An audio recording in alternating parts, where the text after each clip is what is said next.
vamos a contarte una parte de la historia de España que no te va a dejar indiferente. En este vídeo vas a conocer la otra cara de la memoria histórica del país ibérico.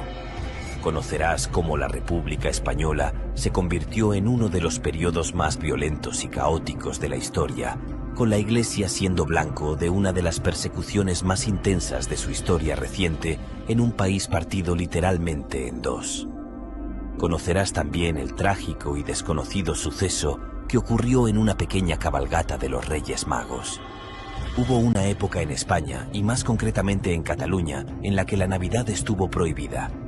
La izquierda radical y el dirigente de Esquerra Republicana de Cataluña, Lluís Companys, aprovechó en 1936 su condición de presidente de la Generalitat para publicar una ley que declaraba ilegal cualquier acto religioso durante la Navidad. Así, en enero de 1936, los niños catalanes no pudieron cumplir su sueño de recibir a Melchor, Gaspar y Baltasar, porque, según les dijeron sus padres, había habido mucha mala mar y no habían conseguido salir a tiempo desde Oriente. Hubo, sin embargo, una excepción, un hombre que se negó a cumplir las órdenes políticas. Se trata del abogado del Estado Joan Rovira, alcalde de Lérida, adscrito a la Liga Regionalista. A Joan le pudieron más sus creencias católicas que las órdenes del presidente y autorizó la celebración de una cabalgata de reyes en las calles de su ciudad. Fue una comitiva sencilla que apenas hizo ruido, pero que consiguió su propósito de conseguir que los niños se marcharan felices. Pero Joan Rovira pagó muy caro su acto de bondad. Companys, el presidente de la Generalitat, ordenó su detención, tortura y posterior fusilamiento en un crimen que permanece oculto hoy día y que en este vídeo vamos a desvelar.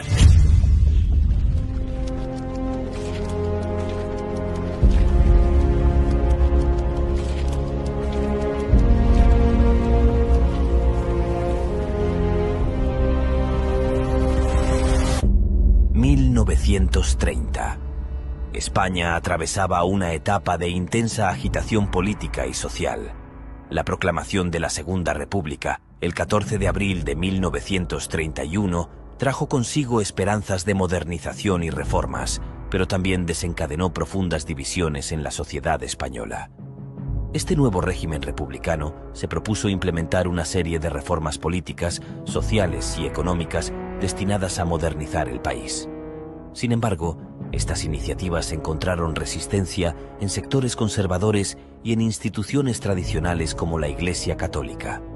Uno de los episodios más duros entre el Estado y la Iglesia fue la quema de conventos en mayo del 31. Durante estos disturbios, numerosos edificios religiosos fueron incendiados y saqueados en diversas ciudades españolas, reflejando el creciente sentimiento anticlerical de los sectores más extremistas del país. A medida que avanzaba la década, las tensiones se intensificaron. En 1936, tras la victoria del Frente Popular en las elecciones, la polarización política alcanzó su punto álgido. La creciente violencia política, los asesinatos y los enfrentamientos callejeros crearon un clima de inestabilidad que llevó al país al borde de la guerra civil. En este contexto de radicalización, se produjeron numerosos ataques contra símbolos religiosos por parte de los partidarios más extremistas de la izquierda. La quema de iglesias y conventos se convirtió en una manifestación del anticlericalismo de la época. Aunque el gobierno republicano intentó contener estos actos, en ocasiones se vio desbordado por la magnitud de los disturbios.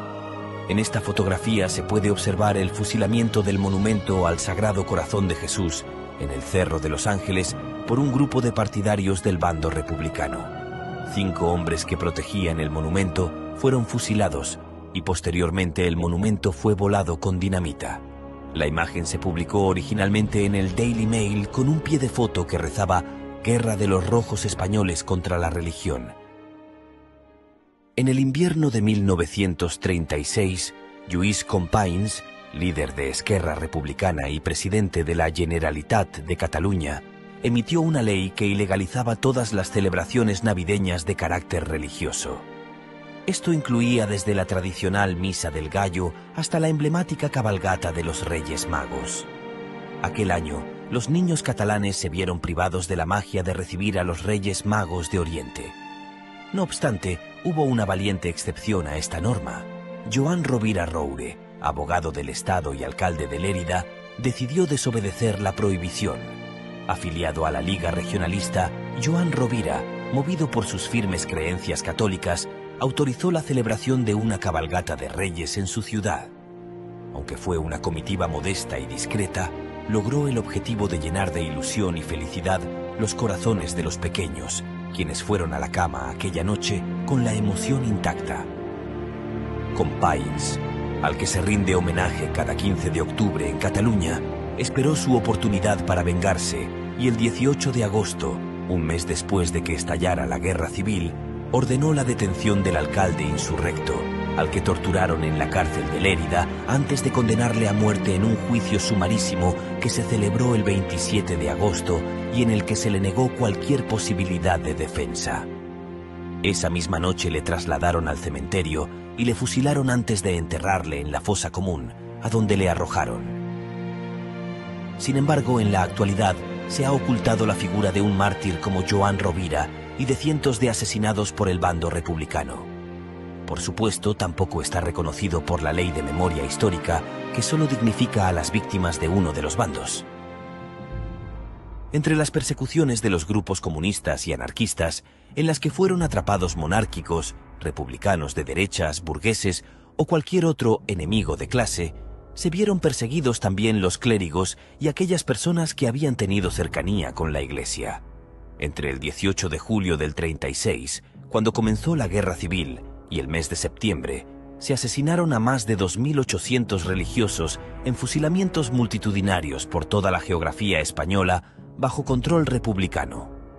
Pese a lo brutal de lo mencionado, la situación empeoraría aún más. Cuanto más avanzaba la guerra y aumentaba la radicalización, más salvajes se volvían los ataques a la Iglesia y las formas de ejecución. Carmen García Mollón, miembro de las terciarias capuchinas de la Sagrada Familia, fue quemada viva en Torrente, Valencia, en 1937, tras ser secuestrada y obligada a arrodillarse ante sus captores. También murió brutalmente el sacerdote Plácido García Gilabert, que fue torturado, apalizado y mutilado en Denia en agosto de 1936. La violencia se volvió norma y sistema. Se buscaba exterminar a la Iglesia en todas sus formas, con la mayor crueldad posible contra sus miembros, considerados enemigos de la revolución. Destaca el caso de la diócesis de Barbastro, donde decenas de religiosos fueron guiados a la cárcel local para ser torturados y obligados a realizar apostasía, es decir, renegar de la Iglesia y de Dios. Como las torturas no tuvieron éxito, se enviaron decenas de prostitutas con el objetivo de hacerles pecar y renegar de su posición como sacerdotes. Finalmente se optó, tratando de dar un castigo ejemplar, por fusilar a los 123 religiosos presos en diferentes ejecuciones multitudinarias. Eso siempre después de haberles humillado y torturado. Finalmente, y en la actualidad, estos religiosos serían considerados mártires por la Iglesia y beatificados en el año 1992. Según el historiador y catedrático Fernando del Rey, autor del libro Retaguardia Roja, en España se asesinaron a unos 7.000 religiosos, afirmando que estas cifras y esos hechos no son un mito, dedicando un capítulo a hablar de la clerofobia y la violencia de los republicanos más radicales contra los religiosos. Hay que remarcar que las grandes figuras comunistas y anarquistas de la época dieron su apoyo a estas acciones. Famoso es el caso del artículo presente en Solidaridad Obrera, revista de la CNT, el 15 de agosto de 1936, en el que se afirmaba que los templos no servirán más para favorecer alcahueterías inmundas. Las órdenes religiosas han de ser disueltas. Los obispos y cardenales han de ser fusilados. Ya en julio del 36, la situación se volvió insostenible para una república que no era capaz de hacer frente a la violencia y descontrol. El general Francisco Franco lideraría un alzamiento militar contra la República Española, dando lugar a una guerra civil que duraría hasta 1939, en la que España vivió uno de sus peores momentos de su historia, donde 600.000 personas perdieron su vida en una guerra fraternal que marcaría el futuro de España por siempre.